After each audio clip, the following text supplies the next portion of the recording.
Hello hello. Check 1 2 3। So hello students, कैसे हो आप लोग?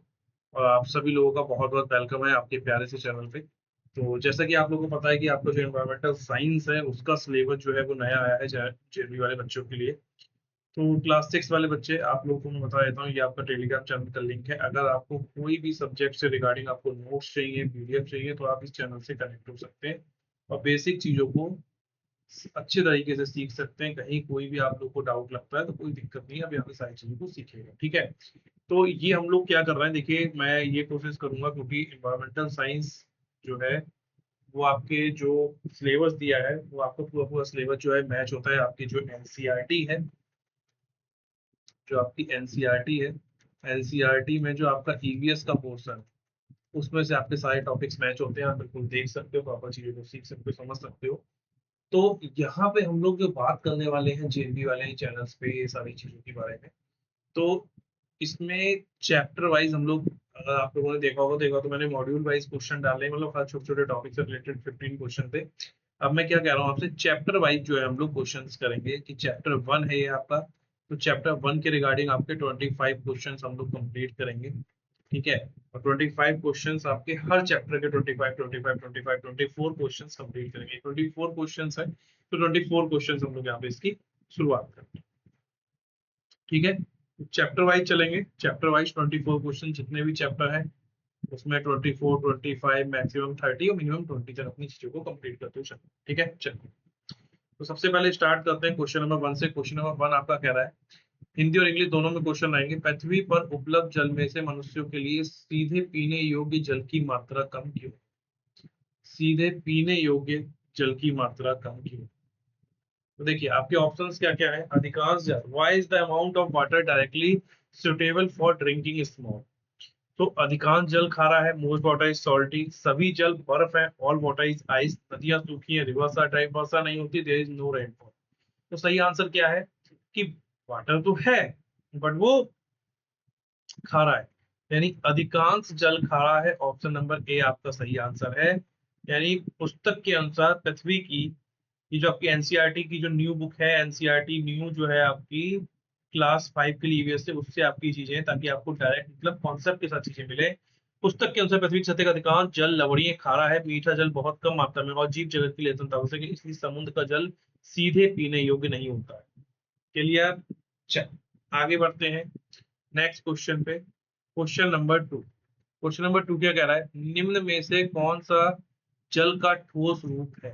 भाप तो गैस रूप है, बर्फ जो है वो आपका ठोस रूप है, ठीक है। वर्षा आपका द्रव फॉर्म है, लिक्विड फॉर्मेट है, ठीक है। तो ये आपका सही आंसर क्या हो जाएगा? बर्फ हो जाएगा। तो जल 3 प्रमुख रूपों में पाया जाता है, ठोस, द्रव और वाष्प।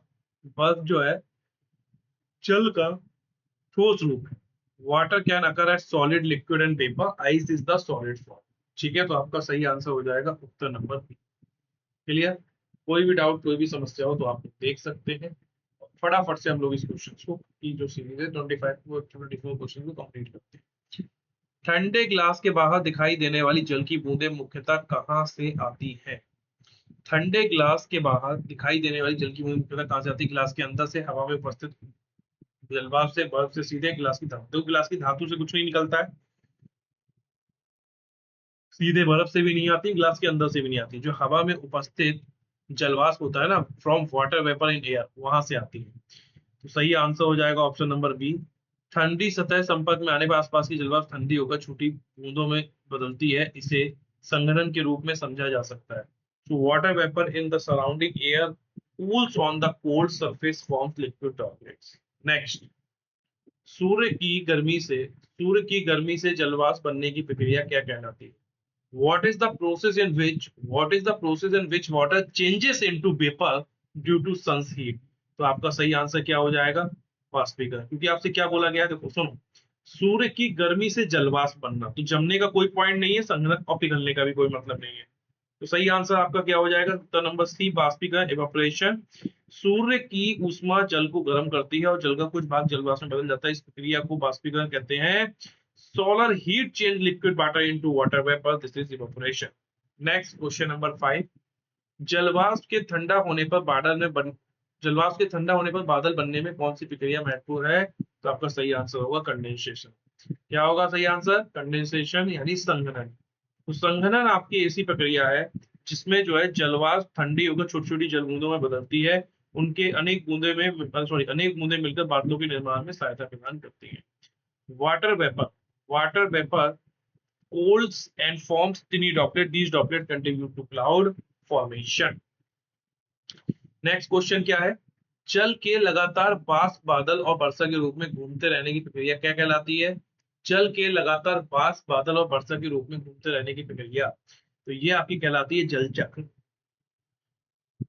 जल है, जल का लगातार वाष्प में बदलना, फिर बादल बदलना, फिर बादल से वर्षा होना, फिर वर्षा वाला पानी ग्राउंड से, फिर धूप से वो क्या होता है जलवाष्प में बदलता है, फिर बादल, फिर तो ये सब क्या कहलाएगा? नदी मार्ग और खाद्य श्रृंखला जल संचय तो कहलाएगा नहीं, ये आपका वाटर साइकिल कहलाएगा यानी जल चक्र कहलाएगा। इसका सही आंसर होगा ऑप्शन नंबर बी। सही आंसर होगा ऑप्शन नंबर बी। प्रकृति में जल का लगातार चक्रीय रूप से बाष्पीकरण, बादल बनना, वर्षा के रूप में वापस आना जल चक्र कहलाता है। The continuous cycle movement of water through evaporation, cloud formation, हाँ, प्रिसिपिटेशन क्या है? Precipitation is the water cycle. Clear? Next आगे बढ़ते हैं नेक्स्ट क्वेश्चन पे। वर्षा का कुछ जल मिट्टी और चट्टानों की परतों से नीचे जाकर कहाँ जमा होता है? Where does some rainwater collect after moving downward through soil and rock layers?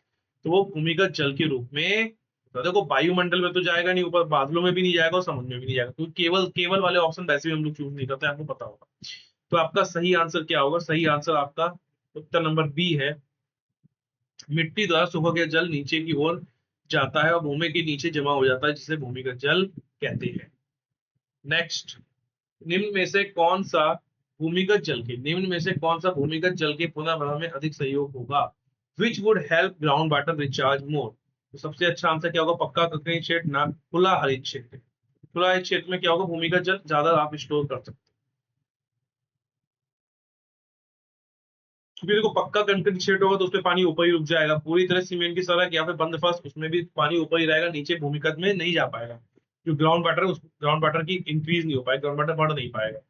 सो खुले और अनावृत क्षेत्र में वर्षा का पानी मिट्टी में रिस सकता है और पेड़, तालाबों, सोकपिट जैसी व्यवस्थाएं भी पुनर्भरण में सहायता प्रदान करती हैं। आगे बढ़ते हैं नेक्स्ट क्वेश्चन में। शहर में बहुत अधिक पक्की सतह होने से भूमिगत जल पर क्या प्रभाव पड़ सकता है? भूमिगत जल बचेगा ही नहीं भाई। पुनर्भरण बढ़ा सकती है, पुनर्भरण रोक सकती है। क्या हो जाएगा? रिड्यूस रिचार्ज, पुनर्भरण रोक सकती है। What kind excess paved surface in a city go to under water, मतलब due to under water. Ground water के लिए आपको क्या चाहिए होगा? देखो भाई, शहर में बहुत अधिक पक्की सतह होने से भूमिगत जल पर क्या प्रभाव पड़ेगा? बहुत अधिक पक्की सतह होंगी, तो जब पक्की सतह ज्यादा होंगी पानी अंदर रिस के जा नहीं पाएगा, तो यानी वहां पे जो भूमिगत जल का जो लेवल है, भूमिगत जो आपका जल है वो कम हो जाएगा। तो आपका सही आंसर क्या होगा? सही आपका आंसर उत्तर बी होगा। पक्की सतह पर वर्षा का पानी आसानी से मिट्टी में नहीं जा पाता, इसलिए भूमिगत जल का पुनर्भरण कम हो जाता है। ठीक है, नेक्स्ट। नदियां सामान्यतः किस दिशा में बहती हैं? In which direction do river generally flow? निचली भूमि से ऊंची भूमि की ओर, ऊंची भूमि से निचली भूमि की ओर, तो आपका सही आंसर होगा ऊंची भूमि से निचली भूमि की ओर, high land to low land. उचली मतलब ऊंचाई से नीचाई की ओर, हाई से लो। क्या होगा सही आंसर आपका? सही आंसर ऑप्शन नंबर बी। अध्याय में बताया गया है नदियां प्राय ऊंचे पहाड़ों से अपनी यात्रा शुरू करती हुई निचली भूमि की तरफ बहती है। तो आपका सही आंसर क्या हो जाएगा? निचली भूमि की तरफ। क्लियर? नेक्स्ट, सरसों के दानों वाली ढाल गतिविधि में दानों की गति हमें क्या समझाने में मदद करती है? What does the mustard seed slope activity help us understand? तो इसका सही आंसर होगा ढाल और भू आकृति प्रवाह की दिशा को प्रभावित करती है। Slope and landform affect flow direction. तो सही आंसर आपका उत्तर नंबर बी को चूज करते हुए आगे बढ़ेंगे कि सरसों के जो दाने, ठीक है, तो दाने ढाल के अनुसार नीचे की ओर जाते हैं और भू आकृति के कारण उनकी दिशा बदल सकती है। इसी प्रकार जल भी भूमि की बनावट के अनुसार बहता, रुकता या मुड़ता है। सीधी सी बात है, जिधर ढलान होता है उधर ही जल आपका बहता है। नेक्स्ट, गोदावरी और गंगा जैसी नदियों की प्रवाह की दिशा समझने के लिए अध्याय में किस साधन का उपयोग किया गया है? Which tool is used in the chapter two study river flow direction? Thermometer से देखो टेम्परेचर होगा, तराजू से वेट, घड़ी से टाइम। सही आंसर आपका क्या होगा? मानचित्र होगा, मैप होगा। तो आपका सही आंसर हो जाएगा मैप। और आप कह सकते हो कि अध्याय में भारत के मानचित्रों द्वारा नदियों के प्रवाह पथ को देखा जाता है और ये समझा जाता है कि कौन सी नदियां बंगाल की खाड़ी या अरब सागर की ओर जाती है। नेक्स्ट, लूनी नदी की विशेषता क्या बताई गई है? What special feature of the Luni river? तो यह समुद्र में नहीं गिरती, कक्ष के र में समाप्त होती है, मतलब इस समुद्र में ना जाके कक्ष के र में समाप्त होती है। तो उत्तर नंबर बी में सुनिएगा ध्यान से, क्या आंसर है? अध्याय के अनुसार लूनी राजस्थान की अरावली पर्वतमाला से निकलती है और गुजरात में कच्छ के की दलदली भूमि में समाप्त हो जाती है, किसी समुद्र में जाके नहीं मिलती। तालाब में रहने वाले तालाब में रहने वाली मछली को जल में गति करने में कौन सी विशेष सहायता प्रदान होती है? Which feature helps fish moving water? पंखुड़ी, सींग, पंजे या पंख? तो उत्तर में ए होगा, पंख यानी फिन्स। क्या होगा? फिन्स। तो आपका सही आंसर है ए। जलीय जीवों की विशेषता का वर्णन किया गया है। मछलियों में मीन पक्ष, गलफड़े पंख तैरने में और दिशा बदलने में सहायता प्रदान करते हैं। नेक्स्ट, तालाब के किनारे उगने वाले लंबे घास जैसे पौधे का उदाहरण कौन सा है? तो देखो, आम, गुलाब और गेहूं तो देखो भाई ग्राउंड का जो पेड़ है, पेड़ पे आम आते हैं, गुलाब गेहूं सब ग्राउंड पे, धरातल पे। तो सही आंसर क्या हो जाएगा? नरकुल, रीड लाइक एज प्लांट।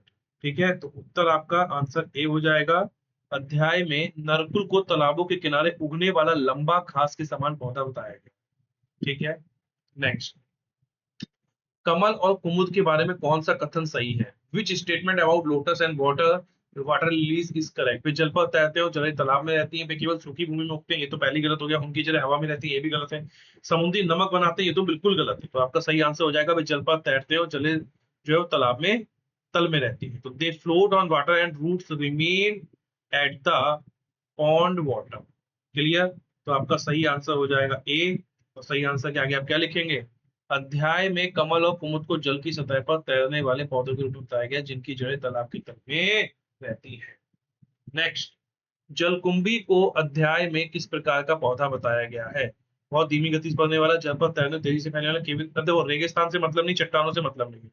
सही आंसर क्या होगा? जल पर तैरने वाला, फ्लोटिंग एंड फास्ट स्पीड। यानी क्या मतलब हुआ सही आंसर? तो सही आंसर बी चूज करेंगे। किस लिए चूज करेंगे?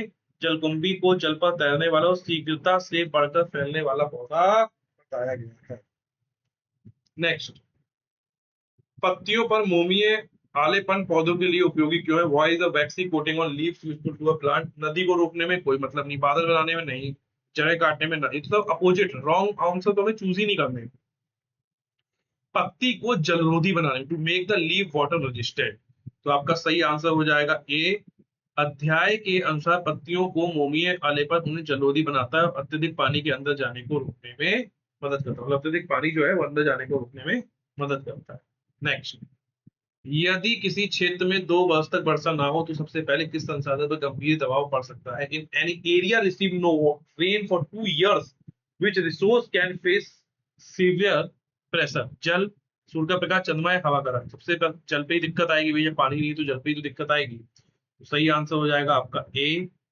वर्षा जल अनेक जल स्रोतों, भूमिगत जल के पुनर्भरण में महत्वपूर्ण है। लंबे समय तक वर्षा ना होने पर जल की उपलब्धता और जीवों का जीवन प्रभावित हो सकता है। नेक्स्ट, वन क्षेत्र की खुली मिट्टी की तुलना में पूरी तरह से पक्के शहर में वर्षा जल की मिट्टी में जाने की संभावना कैसी होती है? Compared with an open forest soil, how is rainwater infiltration likely in a fully paved city area? तो सीधी सी बात है, आपका सही आंसर क्या हो जाएगा भैया? कम हो जाएगा। भाई वन क्षेत्र की खुली मिट्टी की तुलना में पूरी तरह पक्के शहर में वर्षा जल के मिट्टी में जाने की संभावना तो कम हो जाएगी ना। भैया पूरे पक्के शहर बने हुए हैं, पूरी पक्की रोडें बनी हुई, तो पानी अंदर जाएगा ही नहीं, तो फिर पानी की कोई क्षमता तो कम होगी भूमि का जल की। तो अध्याय के अनुसार पक्की सतह पर वर्षा जल की मिट्टी में रिसने में बाधा डालती है, जबकि खुली भूमि में जल रिस सकता है, इसलिए पक्के क्षेत्र में पुनर्भरण की संभावना कम हो जाती है। नेक्स्ट, किस विकल्प में जल संरक्षण के लिए सबसे उपयुक्त उपायों का समूह है? देखिए, जल निकाय भरना, पेड़ काटना तो बहुत गलत बात है, अधिक कंक्रीट पानी बहाना वो भी गलत है, वर्षा जल संचयन, तालाब और slope pit, rain water harvesting, ponds and soft pit, ये आपका जल को संरक्षण करने के लिए, पानी को रोकने के लिए बहुत अच्छे हैं। सो अध्याय में वर्षा जल संचयन, तालाब, मानव निर्मित झीलें, सॉफ्ट पिट और वृक्षारोपण को जल संरक्षण पर्यावरण में सहायक बताया गया है। क्लियर? नेक्स्ट, यदि नदी में रहने वाली छोटी मछलियां बहुत कम हो जाए तो आहार श्रृंखला में क्या प्रभाव पड़ सकता है? Small fish become very few in a river, what may happen in the food chain? तो सिंपल सी बात यह है कि उन पर निर्भर जो जीवों के भोजन में है वो कमी आ जाएगी। फूड में डिक्रीज फॉर फूड में decrease for organism depending on them, मतलब जो जीव जंतु जो है वो मछलियों पर डिपेंड रहते हैं, उनके लिए कभी, उनके लिए दिक्कत है। वर्षा रुक जाएगी, वर्षा का तो कोई मतलब नहीं, नदी बगल में जाए उससे कोई मतलब नहीं, सभी पौधे तुरंत समाप्त हो जाएंगे, ये भी कोई सही आंसर नहीं है। तो आपका सही आंसर है ए। अध्याय की आहार श्रृंखला गतिविधि दिखती है कि एक जीव दूसरे पर आधारित है, जीव एक दूसरे पर भोजन के लिए निर्भर हो सकते हैं। नेक्स्ट, तालाब के आसपास कई प्रकार के जीव पाए जाने का सबसे उचित कारण क्या है? तालाब के आसपास सही, तो वहां जल और विभिन्न आवास उपलब्ध होते हैं, वहां कभी धूप नहीं निकलती, रॉन्ग। वहां कोई पौधा नहीं होता, रॉन्ग। वहां केवल खारा पानी होता है, रॉन्ग। वहां जल और विभिन्न आवास होते हैं, यानी water and buried habitats are available.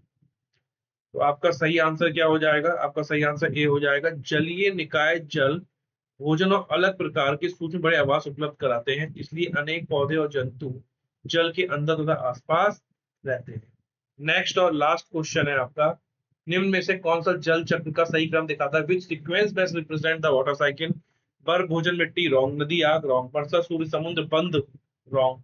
वाष्पीकरण संघनन वर्षा इवापोरेशन, कंडेंसेशन रेन, ये आपका सही आंसर है। तो हम लोग उत्तर नंबर ए को चूज करेंगे। जल चक्र में सूर्य की गर्मी से वाष्पीकरण होता है, जल वाष्प के ठंडा होने से संग्रह और बादलों का निर्माण होता है, और फिर वर्षा जो है वो हो जाती है। ठीक है, तो यहाँ पे आपके 24 क्वेश्चन कंप्लीट होते हैं। थैंक यू सो मच, मिलते हैं हम लोग नेक्स्ट वीडियो।